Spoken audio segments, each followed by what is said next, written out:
open. Verified. I'm moving outside. Okay, I'm letting go. Music in our time is to become environmental again. Electronic music is increasingly the sounds of the environment itself.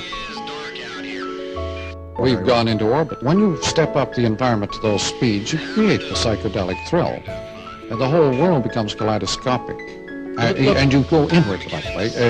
It's an inner trip, not an outer trip. When you put a man-made environment around the planet, you have, in a sense, abolished nature.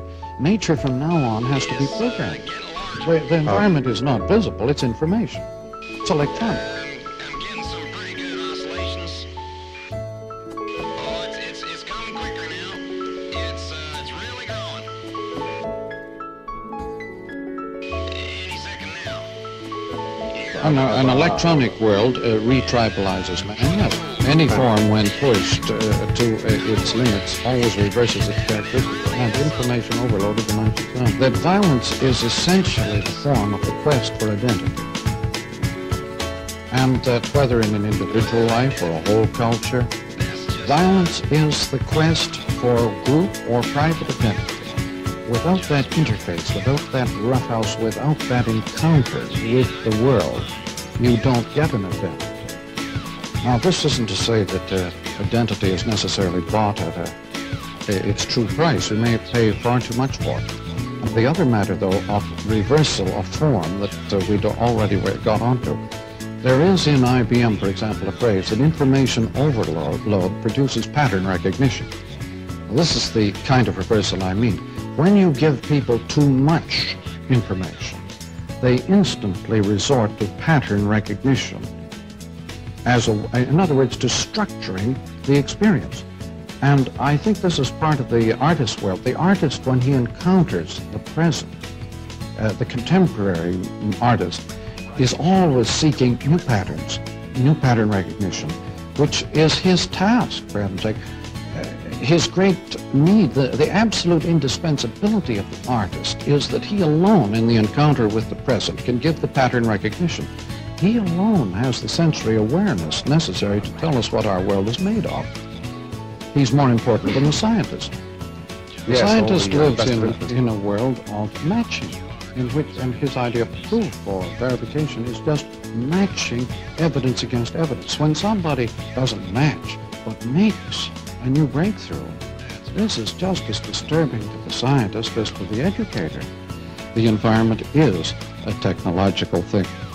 And so science is beginning to study the human response to their own discoveries increasingly. Now, the categories are not very important.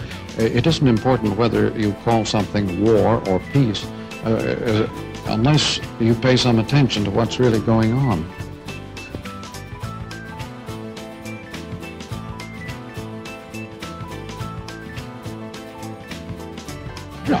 What we have created, for example, with the advent of television, a vast generation gap between the pre-TV and the post-TV generations.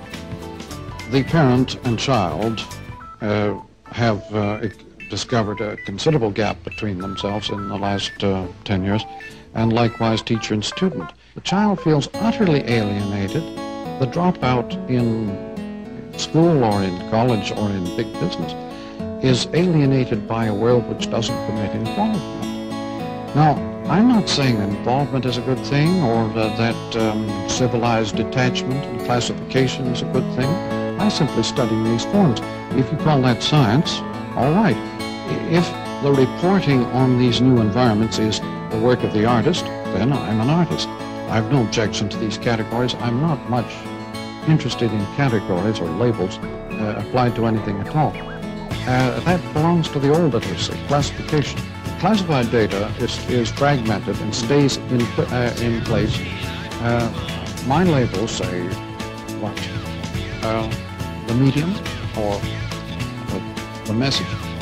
These are not easy to classify, nor do they stay in place at all.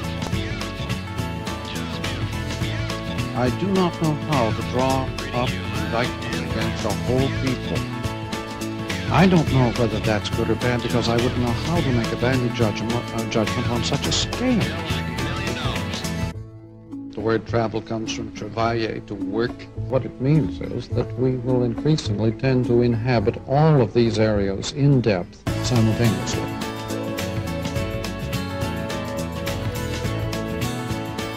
I hope it has something to do with charity, which is supposed to cover a host of faults and on roughnesses and horrors. This kind of problem of moral judgment, it tends to involve people in head-on encounters, whereas if you dim down that moral judgment a bit, you can bypass many problems that otherwise become exacerbated and miseries. When you're dealing with a total field, you can't have a fixed point of view. You can have a whole series of points of view, but you can't have a fixed point of view.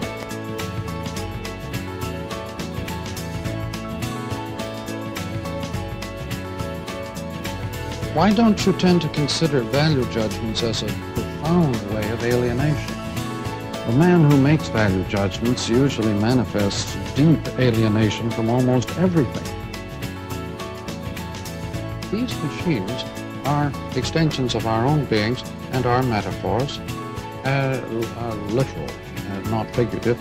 All the technologies, whatever, and all the science in the world are extensions of our own bodies and our metaphors, therefore. I think it was Alan Tate who said, a man's reach must exceed his grasp, or what's a metaphor? But anyway,